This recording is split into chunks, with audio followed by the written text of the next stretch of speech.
మన మినిస్ట్రీలో ఈ నటరాజ్ సెట్ ఇన్ఛార్జ్గా ఇక్కడే దేవుని మందిరంలో ఉంటూ పనిచేయడం మీరు చూస్తూ ఉంటారు. వాళ్ళ పిన్ని అంటే వాళ్ళ అమ్మగారి యొక్క చెల్లి కదమ్మా, చెల్లి తన జీవితంలో జరిగిన ఒక అద్భుతాన్ని మీ ముందు పంచుకోవాలని చెప్పి ఆశపడుతున్నారు.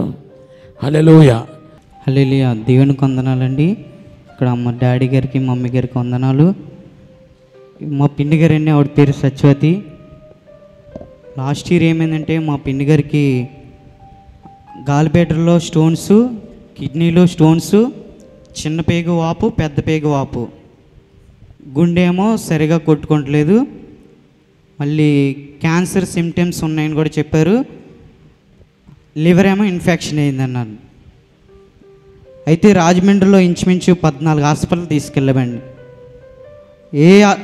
ఏ హాస్పిటల్ తీసుకెళ్ళినా సరే ఏ ప్రాబ్లం మల్టీ డ్యామేజ్ అని చెప్పారండి.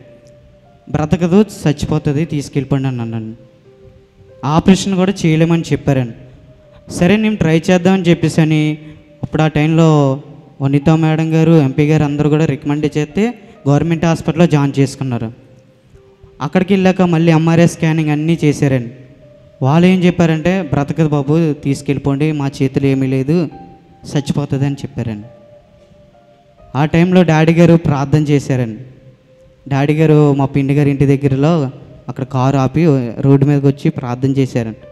చిన్న, ఎందుకు నువ్వు భయపడుతున్నారా, నువ్వు పరిచర్లో ఉన్నావు, దేవుడు మీ కుటుంబంలో ఎన్నో కార్యాలు చేశాడు, నేను సేవకుని, నేను ప్రవర్తనే, నా నోటి మాట దేవుడు రూఢిపరుస్తాడు, నువ్వు ధైర్యంగా ఇంటికి తీసుకెళ్ళి హాస్పిటల్ వద్దు, దేవుడు ఆవిడని బ్రతికిస్తాడు, అసలు ఆపరేషనే అవసరం లేదు, దేవుడు బ్రతికిస్తాడు అంతే అని డాడీ ఒకే ఒక మాట చెప్పారండి. నిజంగా దేవుని కృపను పెట్టి ఈ మొత్తం ఈ రిపోర్ట్లు అన్నీ ప్రాబ్లం ఉన్నాయని చెప్పారండి. మెయిన్ లివర్ వల్ల వాడికి నొప్పి వస్తుందని చెప్పారండి. ఇప్పుడు రిపోర్ట్ ఏమైందంటే నార్మల్ రిపోర్ట్ వచ్చిందండి. ఇది నార్మల్ రిపోర్టే అండి. అయితే డాడీ గారు రెగ్యులర్గా మేము షార్ట్ కట్ మెసేజ్ చెప్తారు కదండి. డాడీ గారు సెప్టెంబర్ 15 ఒక ప్రాఫెసీ చెప్పారండి. ఏమనంటే మెసేజ్ ఎప్పుడు కూడా డాడీ మెసేజ్ చెప్తే డైరెక్టర్ మెసేజ్ చెప్పి లాస్ట్లో ప్రే చేస్తారు. అదేంటో మొన్న సెప్టెంబర్ 17వ తారీఖుని స్టార్టింగే ప్రవచనం చెప్పి ప్రార్థన చేశారండి. ఆ ప్రార్థనలో నేను ఏకీభవించాను. డాడీ ఈ విధంగా చెప్పారండి. మీకు చెప్పాలని, ప్రవచనం కూడా మీకు చెప్పాలని ప్రేరేపించబడుతున్నాను. మీ కుటుంబంలో ఎవరైతే అనారోగ్యం పాలై ఉన్నారో వారి పేరుని ఈరోజు నాతో పాటు ఏగిపించి పేరు చెప్పండి, నాతో పాటు ప్రార్థన చేయండి. వాళ్ళు ఎంత దూరంలో ఉన్నా దేవుడు వారు స్వస్థపరుస్తాడు. యేసు నామములో మీ కుటుంబంలో ఎవరైతే బాగా అనారోగ్యంతో ప్రస్తుతం ఉన్నారో ఇప్పుడే వారికి స్వస్థత జరినగాక, అద్భుతం జరినగాక, ప్రభువును ఆశీర్వదించనగాక. ఆమేన్. అయితే డాడీ ప్రవచనం చెప్పగా నేను చాలా గట్టిగా పట్టుకున్నానండి. ఒక 2 రోజులు ఉపవాసం ఉండి ప్రార్థన చేశాను. వెంటనే ఉపవాసం ఉండి ప్రార్థన చేసి మేము హాస్పిటల్కి వెళ్ళాం. నిజంగా డాడీ నోటి మాటని 2 సార్లు చెప్పాడు డాడీ. మమ్మీ గారు కూడా ప్రార్థన చేశారు. మమ్మీ గారు కూడా చెప్పాను, మమ్మీ ఇలా అంటే భయపడకు నాన్న, ప్రార్థన చేద్దాం, దేవుడు ఖచ్చితంగా స్వస్థపరుస్తాడు, ఆయుష్ని పొడిగిస్తారని. నిజంగా డాడీ మమ్మీ ఒకే మాట చెప్పారండి. డాడీ చెప్పిన ప్రవచనం చెప్పగానే 2 రోజులు వెళ్ళగానే రిపోర్ట్ నార్మల్ వచ్చిందండి. నిజంగా డాక్టర్ అయితే చనిపోతారన్నారో, నిజంగా దేవుడు ఎంతో కృపను చూపించి డాడీ మమ్మీ ప్రార్థన ద్వారా దేవుడు రిపోర్ట్ నార్మల్ ఇచ్చాడు, సజీవ రెక్కల్లో భద్రపరిచాడండి. బాగా బాధపడతామండి. నేను నిప్పు బాగా వచ్చిందండి. పిల్లలు ఉన్నాడు, చిన్నపిల్లలు ఉంటున్నారు. చిన్న చెప్పానండి, చిన్న చెప్తే చిన్న అదే నొప్పి వస్తుంది, చిన్న నాకు ఏటి అవుతుంది, బతికిన అన్నానని నేను ఆడుకో. ఈవెన్ తన కడుపు కూడా చాలా వాసిపోయింది. లివర్ జబ్బు వస్తే ఎలాగా వాసిపోతుంది, యాక్చువల్ లివర్ జబ్బు అది, ఇలాగా ఉబ్బిపోయిందన్నమాట. నల్లైపోయాను, కుర్చీలో పోయానండి. నల్లైపోయాను, కుర్చీలో పోయాను. అది ఏ తెల్లైపోయినాను, నేను ఆహారం తెల్లైపోయాను. అన్ని నీళ్ళు తాగుతున్నాను కానీ ఏం తెల్లైపోయాను. ఏ తిన్నా సరే వాంతి అయిపోయి, ఏ తిన్నా వాంతి అయిపోయి, తిన్నా వాంతి అయిపోతున్నాను. పిన్ని వాంతి అయిపోయి మాత్రం తేనె నోట్లో వేసుకున్నాను. చిన్న నోట్లో వేసుకుంటే తైన బట్టలు నోట్లో వేసుకున్నాను. కానీ దేవుళ్ళ నొప్పి వాంత ఎక్కింది. ఆ వాంత ఎక్కి ఆకలి వేస్తుంది చిన్న ఆకలి ముద్దు తింటున్నాను, ఆహారం తిన్నాను. మామూలు తిన్న ఆహారం ఇంకా కొన్ని ఏమి తగ్గింది.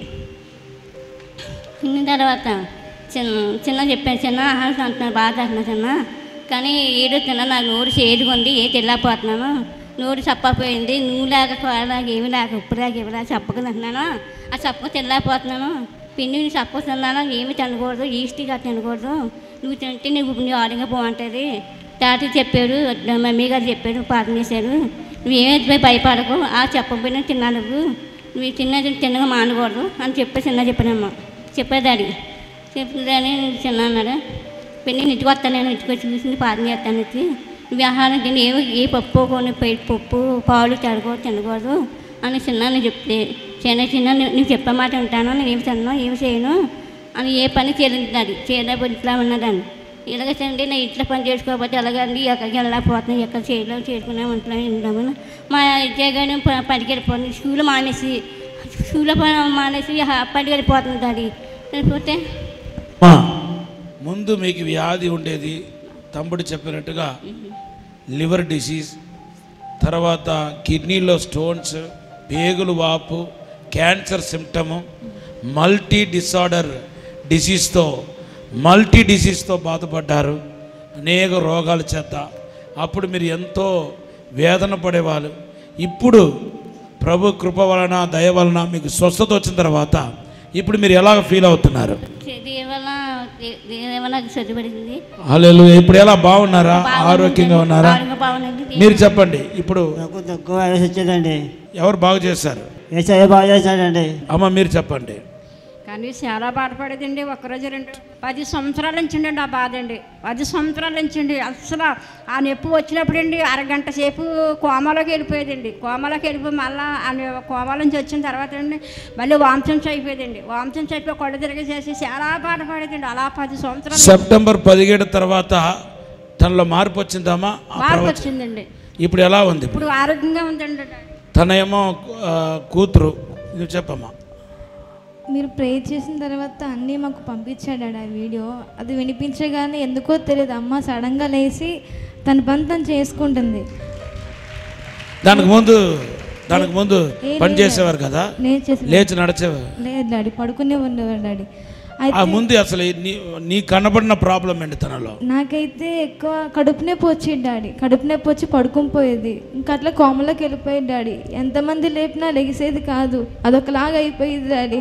అందరూ అనేవారు అయిపోయింది ఇంకా చనిపోయింది అనేసి అన్నారు డాడీ. కానీ లాస్ట్ అన్నీ హాస్పిటల్ తీసుకెళ్తే ఇట్లా ప్రాబ్లం ఉంది ఇంకా చనిపోతుంది అనగానే మేము ఇంకా భయపడిపోయాం డాడీ. ఇంకా మేము ఏం చేయలేము ప్రభు అనేసి అన్నీ మేమందరం కలిసి ప్రేయర్ చేస్తే ఇంకా హాస్పిటల్ తీసుకెళ్ళిన తర్వాత కూడా చాలా సీరియస్ అయిపోయింది డాడీ. సిలిండర్లు పెట్టడం, ఇటువంటి బ్లడ్ ఎక్కించడం అని బాగా సివియర్ అయిపోయింది డాడీ. కానీ లాస్ట్ ఈ 14th మెసేజ్ ఇవ్వగానే మా అమ్మలో తెలియని మార్పు వచ్చింది డాడీ. మొన్న హాస్పిటల్ తీసుకెళ్తే టెస్ట్ చేశారు డాడీ. టెస్ట్కి కూడా మనీ లేకపోతే అన్నీ ఫోన్ చేసి డబ్బులు తీపించుకుంటే ఎర్లీ మార్నింగ్ వెళ్ళి తీపించుకుంటే నార్మల్ వచ్చింది డాడీ. ఎటువంటి ప్రాబ్లం లేదని నార్మల్ రిపోర్ట్ డాక్టర్ ఇచ్చాడు డాడీ. హల్లెలూయా. దేవుడు అమ్మ నిన్ను స్వస్థపరిచిందే ఆయన మహిమ కోసం. నువ్వు నీ పిల్లలు అందరూ దేవుని పని చేయాలి. నీకు ఎంత ఆయుష్కాలం దేవుడు ఇవ్వబోతున్నాడో అంత ఆయుష్కాలం, ఎన్ని సంవత్సరాలు ప్రభు నీకు ఇవ్వబోతున్నాడో అన్ని సంవత్సరాలు నువ్వు దేవుడి పని చేయాలి.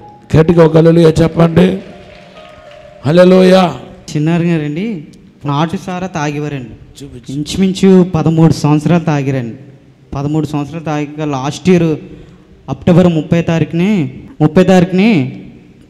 గవర్నమెంట్ హాస్పిటల్కి తీసుకెళ్ళిపోయారు. ఆ టైంలో నేను డాడీతో మీటింగ్కి వెళ్ళాం. గవర్నమెంట్ హాస్పిటల్ తీసుకెళ్తే పేగులన్నీ కుళ్ళిపోయి అవయవాలన్నీ పాడైపోయి చనిపోతాడని, కరెక్ట్గా 7 రోజుల్లో చనిపోతారని స్టేట్మెంట్ ఇచ్చారండి.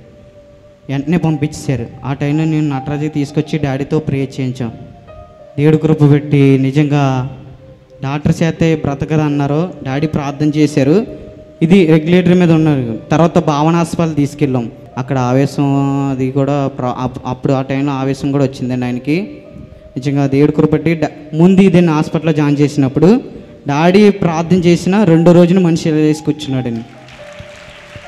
చనిపోతాడని స్టేట్మెంట్ ఇచ్చారు. పేగులు అన్నీ కులిపోయినాయని చెప్పారు. అక్టోబర్ 30 తారీఖుని డాక్టర్స్ అయితే చనిపోతాను. నిజంగా డాడీ ప్రార్థన, నిజంగా ఈ సహవాసం బట్టి, నిజంగా నీ పరిచయలో ఉండడం, దేవుని సేవలో ఉండడం, నిజంగా డాడీ మమ్మీ ప్రోత్సాహం, వాళ్ళ ప్రార్థన ఆశీర్వాదం, నిజంగా డాడీ నోటి నుంచి మాట నేను గట్టిగా పట్టుకుంటాను. చిన్న మాట అయినా సరే, ఎందుకంటే డాడీ చెప్పే ప్రతి మాటని దేవుడు రుడుపరుస్తూ తీసుకొచ్చాడు. మా అమ్మగారి విషయంలో కూడా, మా అమ్మగారికి అయితే మేము చర్చికి 2013లో వచ్చాం. మా అమ్మగారికి అయితే లెన్స్ ఇన్ఫెక్షన్ అయిందండి రాజమండ్రిలో. చాలా హాస్పిటల్ తీసుకెళ్ళాం. సేమ్ మా అమ్మగారు కూడా చనిపోతారని చెప్పారండి. ఆ టైంలో మేము డాడీ గారి ఇంటి దగ్గరికి అక్కడికి వచ్చాను. పాత ఇంటి దగ్గర గేట్ దగ్గర కూర్చుని ఎడుతుంటే మమ్మీ గారు బయటకు వచ్చారు. ఏమైంది నానంటే మా అమ్మగారు చనిపోతారని చెప్పారండి. ఒకరు చెప్పారు, అమ్మగారి దగ్గర అయ్యగారి దగ్గరికి వెళ్తే మీ అమ్మగారు బ్రతుకుతుందని చెప్పారండి, అందుకని తీసుకొచ్చామంటే ఆ టైంలో మమ్మీ డాడీ ఇద్దరూ కలిసి 2013లో అక్టోబర్ 13వ తారీఖున ప్రార్థన చేశారండి. డాడీ అన్నారు హాస్పిటల్కి వెళ్ళని రిపోర్ట్ నార్మల్ వస్తుంది, వారం రోజులు అని చెప్పారు. నేనేం చేశానంటే వారం రోజులు కాదు 2 రోజులు అని చెప్పి 2 రోజులు వెళ్ళామండి. 2 రోజులు మా అమ్మగారికి కూడా నార్మల్ రిపోర్ట్ వచ్చిందండి. హల్లెలూయా.